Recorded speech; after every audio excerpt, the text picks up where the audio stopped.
अस्सलाम वालेकुम गाइस, कैसे हैं आप सब। आई होप अच्छे होंगे और अल्हम्दुलिल्लाह हम सब भी अच्छे हैं। और बस देखिए, बच्चों की जब तबीयत ख़राब हुई थी तो बच्चे बिल्कुल बेड रेस्ट पे ही थे और बस थोड़ा उठते थे बैठते थे, बस इसी तरह चल रहा था दोनों का। कभी एक कमरे में एक पड़ा रहता था, एक कमरे में एक रहता था, इस तरह से बस चल रहा था। और डॉक्टर के यहाँ के चक्कर चल रहे थे। और ये देखिए, हम बड़े वाले को टेस्ट कराने लगे थे क्योंकि ब्लड टेस्ट बोलते हैं, तो जो प्लेटलेट्स हो जाती है कम, तो उसके लिए से बार बार टेस्ट करवाने होते हैं। तो फिर करवाना हो रहा था, तो एक बार तो पहले जाके वहाँ करवा लिया था, लेकिन उसके बाद में फिर वो घर पे ही आके कर लेते थे, तो ये और आसानी हो गई थी हम लोगों के लिए से कि फिर हम लोगों को जाना नहीं पड़ रहा था। तो इस तरह से घर में आके कर ले रहे थे। और एक दो बार आके किया, बड़े का फिर कम हो रहा था, तो डॉक्टर ने कहा कि इसको और करवाते रहें, तो फिर उसका करवाए। और फिर छोटे का हुआ ये कि उसको डॉक्टर ने मना कर दिया कि इसका अब ठीक है, इसको मत करवाना अब। तो बड़े का दो बार करवाया और उसके बाद फिर वो उसका भी अल्हम्दुलिल्लाह नॉर्मल आ गया था। तो डेंगू में जो प्लेटलेट्स होता है वो बहुत कम हो जाने से बहुत ज़्यादा डर होता है, इसलिए सही होना चाहिए। और सही टाइम पे, सबसे मेन तो ये रहा कि हम सही टाइम पे थे, बच्चों के पास तो सही रहा, नहीं तो और बहुत मुश्किल हो जाती, बच्चों का बढ़ जाती जो बीमारी होती है डेंगू का, ये जो प्लेटलेट्स वगैरह होता है डाउन हो जाता है। और वो तो ये था कि हम बच्चों के पास आए, आज की ही पहले छोटे वाले की तबीयत ख़राब थी कि वायरल सा था उसको, तो हमने कहा कि परेशानी होगी तो हम चले जाते क्योंकि बाहर का खाना उनके लिए मुश्किल हो रहा था इस वजह से। लेकिन यहाँ आने के बाद जब पता चला तो बस यही लगा कि चलो ठीक है, जो भी सही वक्त पे हम पहुँच गए थे तो सही हुआ कि उसका जल्दी से सारी चीज़ें मालूम हो जाने से ज़्यादा बढ़ नहीं पाई कोई चीज़ जैसे रहता है। तो प्लेटलेट्स वगैरह जो थी तो वो नॉर्मल आ गई अल्हम्दुलिल्लाह। और बस ये इस तरह से आके घर से लेके जाते थे और व्हाट्सएप पर फिर डॉक्टर से बात कर लेते थे, वो रिपोर्ट्स हम लोगों को दे देते थे ये पैथोलॉजी वाले, और इस तरह से हम लोगों का कांटेक्ट हो जाता था डॉक्टर से। तो बस इस तरह से आराम रहा, कोई दिक्कत नहीं हुई अल्हम्दुलिल्लाह। बच्चे भी अच्छे हैं, थोड़ा वीकनेस रहती है, ठीक है। 15-17 दिन करीब हो रहा है तो ऑफिस भी नहीं गए हैं। घर ही में रह रहे के बच्चे भी बहुत ज़्यादा बोर से हो गए हैं, तो उनको लग रहा है कि अब हम कब बाहर निकले, थोड़ा खुली हवा ले। क्योंकि होता है बच्चे घर पे रह के, ऐसा होता है कि रोज़ बाहर निकलना होता है बच्चों को, तो और फिर घर में रह के बहुत परेशानी सी लग रही है। हम भी नीचे चले जाते हैं कभी, और नीचे जाने से ये भी हो जाता है कि थोड़ा मच्छर भी होते हैं, तो अब मच्छरों से भी डर हो जाता है कि दिन का मच्छर काटे तो अलग है, रात का मच्छर काटे तो अलग है, इसी तरह से चल रहा है। तो बस बच्चों का मन था कि मम्मी बहुत दिन हो गए दाल सब्ज़ी ऐसी खा खा के मन बिल्कुल अच्छा नहीं लग रहा है, कुछ नॉन वेज खाएं। तो फिर ये लॉलीपॉप वगैरह था और चिकन रोस्टेड वगैरह था, तो ये मंगवा लिया था कि सूखा सा आइटम रहेगा तो वो खा लेंगे, अच्छा लगेगा। क्योंकि डॉक्टर ने मना किया था कि अभी, क्योंकि तबीयत वगैरह में वैसे भी मन नहीं करता है सब चीज़ें खाने का, तो नहीं खा रहे थे। बस उनको दलिया है, दूध है, दलिया है, अंडा है, कीवी वगैरह ये सब दे रहे थे। केक लाओ, केक लाओ। बच्चे लोग ने ये सब डेकोरेशन किए, छोटा मोटा जो भी है खुशी से। और तबीयत ख़राब में किए हैं तो बहुत बड़ी बात है, हमने मना भी किया लेकिन क्या नहीं, तो बस ये अयाज ये सब उनने लगाए हैं। और अरबाज हैं, ये अरबाज, हाँ अयाज ने मेहनत से बलून फुलाए।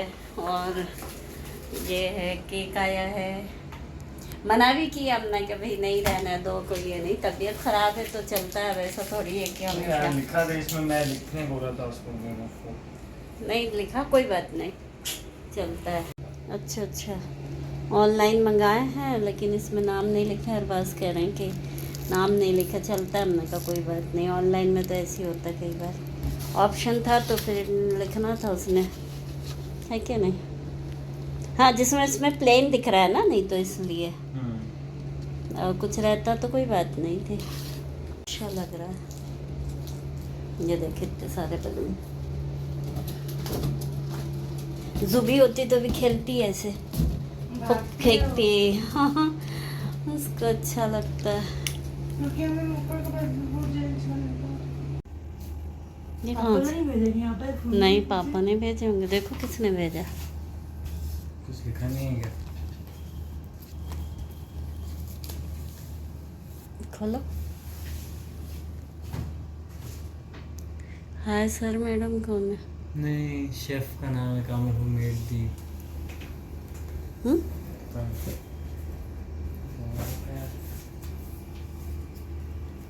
किसके तरफ से आ गया पता ही नहीं है।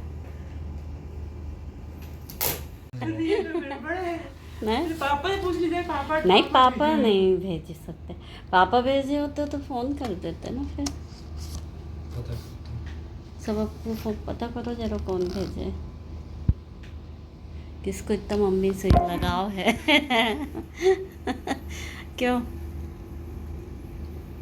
कोई नाम पे लिखा, मैं खुद भी सोचूं कौन भेजा। चलो नाम नहीं लेते, थैंक यू भेजने वाले को। चलो बहुत बहुत शुक्रिया। अरे मैं लड़ रहा था यार 2 मिनट केक वाले से। आप क्या केक में हम तो जो दोबारा जो नाम नहीं लाया तो शायद उससे आ गया, ऐसा कुछ लगा। बच्चों ने दोनों ने इतने प्यार से हमारा बर्थडे बनाया, और इतनी तबीयत में सबसे मेन तो ये है कि तबीयत ख़राब थी, फिर भी उन लोग ने इतना ख्याल रखा हमारा। हुआ ये कि रात में हमें पता भी नहीं चला इन लोग ने कब केक ऑर्डर कर दिया था और बलून्स मंगा लिया था, और फुला के और मशीन से, क्योंकि ऐसे तो फुला नहीं पाते तो मशीन भी मंगा ली थी, और सब मतलब बहुत अच्छी तरीके से उन लोग ने हमें ये किया कि बर्थडे की मम्मी को ऐसा फील ना हो कि हम यहाँ आए हैं तो कुछ नहीं हुआ, लेकिन बहुत ज़्यादा अच्छे से दोनों ने बहुत अच्छे से किया। हाँ ये था कि हम लोग बाहर नहीं जा पाए क्योंकि तबीयत ख़राब की वजह से बिल्कुल इन लोग को बाहर भी नहीं जाना था, ना ही बाहर का खाना था। लेकिन खैर सबसे मेन तो ये है कि बच्चे अच्छे हो जाए, तो फिर हमने तो मना किया था बच्चों से कि बेटा कुछ भी नहीं करना, क्योंकि इंसान ज़िंदगी रही तो नहीं सही अगले साल कर लेंगे, और ऐसा कुछ भी नहीं सोचो कि ऐसा नहीं हुआ या नहीं हुआ। और बहुत अच्छे से इतना ही बहुत अच्छा लगा। बच्चों के सबसे मेन तो ये रहा कि बच्चों के साथ हो गया तो बहुत अच्छा रहा। अयाज़ अरबाज दोनों बहुत बोल रहे थे, अभी ईद में आए थे कि मम्मी आप वहीं करिएगा हमारा, तो हम नहीं, हमेशा यही बोल रहे थे उनसे कि नहीं बेटा अभी नहीं करते, अभी तो तुम लोग आओगे बकरीद में, फिर इंशाल्लाह फिर अगले बार फिर हम लोग तब आ जाएंगे तुमसे। बर्थडे का क्या है तो, लेकिन ऐसा हमने कभी ऐसा सोचा भी नहीं था कि सही में हमको उन लोगों के पास, बच्चों के पास जाना पड़ जाएगा। कहते हैं कि अपनी मर्ज़ी से कोई चीज़ नहीं होती, सब ऊपर वाले की मर्ज़ी से ही होता है। आपने कहा कि नहीं जाना है, लेकिन ऐसा कुछ नहीं था, वो था लिखा था हमें यहाँ पर ही रहना बर्थडे में, तो बस वही हुआ। और ये देखिए फिर बच्चों का फिर दूसरे दिन का था ये। अब रात में तो हम लोग काफ़ी देर तक के जाग लिया था और काफ़ी अच्छा लगा। और फिर बच्चों को बस जो मन करता था वही दे रहे थे, थोड़ा सा बच्चों को अच्छा लगा तो फिर वो ही कह रहे थे कि मम्मी ये बना दीजिए वो बना दीजिए, तो बस इसलिए उनके मन से था कि पोहा खाएंगे हम, तो हमने कहा ठीक है पोहा बना दिया। साथ ही साथ सब चीज़ भी दे रहे थे क्योंकि ज़रूरी था, सबसे मेन तो नारियल पानी वगैरह होता है, पपीता होता है, साथ साथ ये भी खा रहे थे, और जो अब मन कर रहा था उनको बस थोड़ा बहुत दे रहे थे कि थोड़ा अच्छा लगे। और फिर हम रात का टाइम था, ये नीचे उतर गए थे, हमने भी अंदर रह के थोड़ा सा अच्छा नहीं लग रहा था तो आ गए थे, खुली हवा थोड़ा सा चाहिए था। तो ये हमारे नीचे की सोसाइटी है और काफ़ी अच्छी है, स्विमिंग पूल वगैरह है, ये बहुत अच्छा लगता है, यहाँ बैठ जाओ तो काफ़ी अच्छा आपका टाइम पास बहुत अच्छा हो है, और बहुत अच्छा गार्डन वगैरह भी है, मतलब बहुत ज़्यादा बड़ी सोसाइटी है। तो बस हम बैठे थे, लेकिन हुआ ये कि आप बैठ भी नहीं सक रहे थे, और मच्छरों की वजह से, क्योंकि जितने पेड़ पौधे होते थे उतने ही मच्छर थे, तो बैठ तो सकते नहीं हैं कि बस रोशनी रहे तब की बात है कि हाँ आप रोशनी में बैठ के एंजॉय कर सकते हैं, वरना बाकी नहीं तो मच्छर आपको बैठने नहीं देते रात के टाइम में। बस हम अकेले आ गए थे क्योंकि बच्चे तो इतना चल नहीं सकते ना, क्योंकि वीकनेस होने की वजह से अभी उनको ज़रूरी भी है इस तरह से कि ना चले, घर में ही आराम करते रहते हैं। तो बस फिर हम नीचे थोड़ा बहुत घूमने के बाद में फिर ऊपर आ गए थे अपना, और वीडियो बिल्कुल भी नहीं बना पा रहे हैं, टाइम ही नहीं मिल पा रहा है क्योंकि बच्चों को बहुत ज़रूरी है, पहले तो बच्चों को देखना फिर बात की बात। तो बस वीडियो पसंद आए तो लाइक कमेंट्स और सब्सक्राइब ज़रूर करिएगा। फिर मिलते हैं नेक्स्ट ब्लॉग में, अल्लाह हाफिज़। और ये देखिए हम फिर पहुंच गए थे अपने डोर पर और बच्चे अंदर थे।